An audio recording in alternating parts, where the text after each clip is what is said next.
First pitch from Boston. James is lined in the air to left. Going back on it is Lawrence. He makes the catch. Runner's going to tag. The throw to the plate is in time. Leighton Gill tried to hurdle the catcher Woods, but he's out by a mile, and Australia flashes the leather to get out of the inning. 2-run score, but Australia will have the lead going into the 6th frame. You're watching the 2024 Cal Ripken World Series on the Region Sports Network, the only game in town. This is a stressful game for everyone involved. 8-7 the score. James delivers the 0-1. This ball popped up in the air to right. Coming on is Mon. He makes the catch! And the land down under has come to the region and upset the hometown squad. The Aussies win it 8-7 over Crown Point. They are fired up. They mobbed their right fielder, Mon, who made the game-winning catch. 8-7 your final, and Australia will move on in the Iron Man bracket.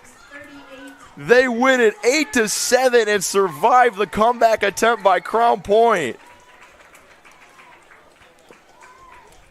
What a game.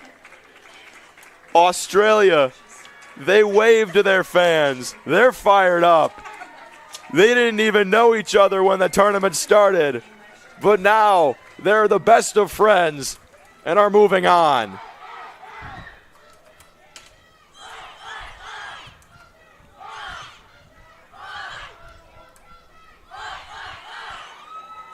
Both the running backs are in. They're going to give it to Johnson up the middle, breaks off a tackle, and then he's hammered. The ball is loose. It's a big scrum for it. Who's on top of it? The Wolves sideline says they have it. Who's going to come up with the ball? Michigan City says they have it.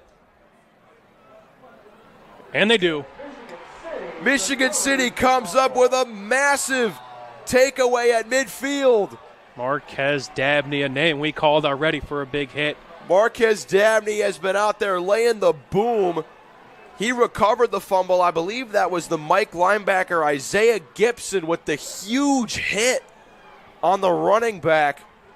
Johnson, eyes to thighs, hammered him right where the ball was, and it came out.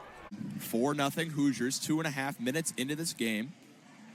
Maryland has still yet to get on the board. Here's a free throw line jumper rattling off the front rim, back rim, and backboard. The basket is good for Mancinius, and Maryland's on the board 4-2. That's what we call shooter's touch.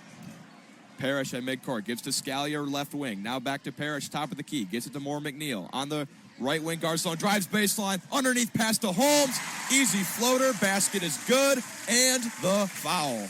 The hoop and the harm for Mackenzie Holmes. And what a great play by Garzone. It's something that she had been working on all season long. It's getting the ball on the floor. This whole stadium knows that she's a great shooter, one of the best in the nation, just purely by volume and percentage-wise, catch and shoot. She's lethal, especially with that frame that she has, but puts the ball on the floor in the right corner, dumps it down low to Holmes, and then, once you get Holmes with some space, she's gonna make you pay for it. 71% free throw shooter gets the free basket.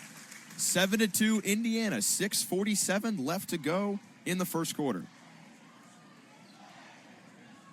Maryland pass underneath. That's some great ball movement, but another missed layup. Moore McNeil tried to get the ball in transition, but she gets fouled by Bree McDaniel. Hoosier fans in the building do not like it. Some throwing the X up, wanting an intentional foul. Couple hard fouls already. You can tell Maryland is coming out with the physicality. They're not going to let the Hoosiers get this one easily. And Brenda Freese not too pleased with McDaniel for that foul. He's came in too aggressively on the transition pass. But back to just another missed layup. Just seems they cannot quite get that lid off the basket. Even the shot they made rattled around the rim multiple times. Moore McNeil drives inside, kicks it outside. Garzone pulls a three, bottoms. 45% from three on the season, and that is why 10-2 Indiana, just under 4 minutes into this game. This team can shoot, and that is what separates them from the rest. It's when they're on, it's when they're shooting from downtown. Scalia picked it off at the free throw line. She's bringing it the other way. Drives around, layup, off the glass. It is good, and another foul. 12-2 Hoosiers. 6:03 to go in the first. And Scalia will go to the line for one more. Got to start sensing that Coach Freese wants a timeout here from Maryland.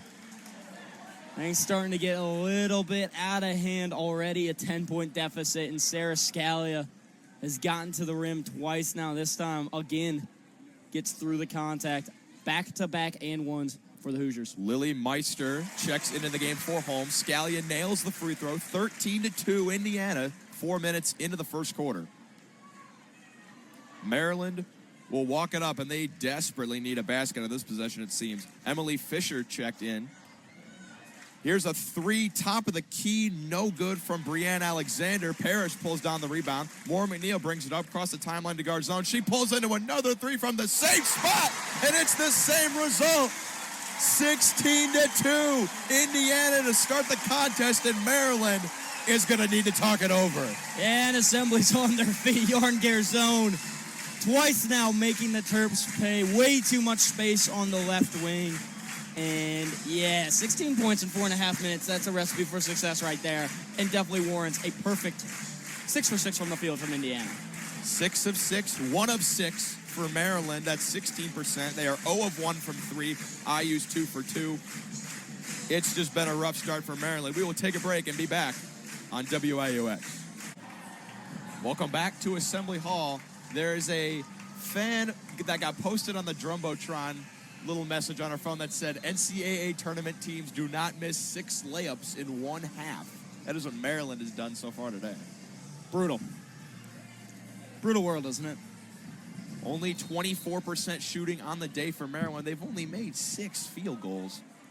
33-16 Indiana leads. Sellers will bring it across the timeline for Maryland as they will look to cut into this lead again. They did it earlier in the game. They'll try to do it again. Fisher pulls a 3. No good. Holmes grabs the rebound. And Indiana will bring it up. The drought continues with the Terrapins. Bargesser attacks underneath. No good. She got blocked by Fisher. Just takes it away. She'll try to bring it all the way herself. Fisher knocked to the ground by Garzone. And she will get called for a foul. Yeah, blocking foul right there on Garzone. A lot of contact. Both going full speed. Both these teams, I feel like, have brought the physicality because Maryland was definitely not letting Indiana get any easy baskets early, but I feel like Indiana has turned up in the physicality department a little bit. They have. They've kind of matched it pretty well. In terms of the points department, Holmes, Scalia, and Garzone have 27 points. The rest of IU with 6. Definitely being carried by that big 3. 33-16 still the score. Maryland desperately needs a basket.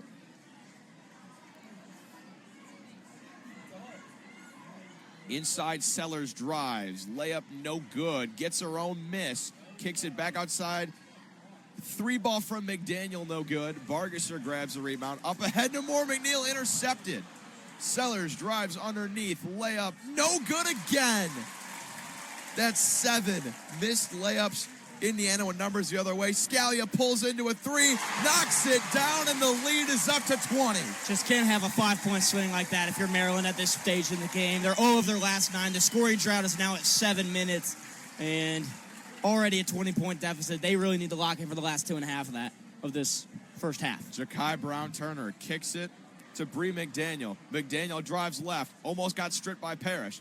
Now Sellers gets it on the baseline, drives on Bargesser, kicks it outside.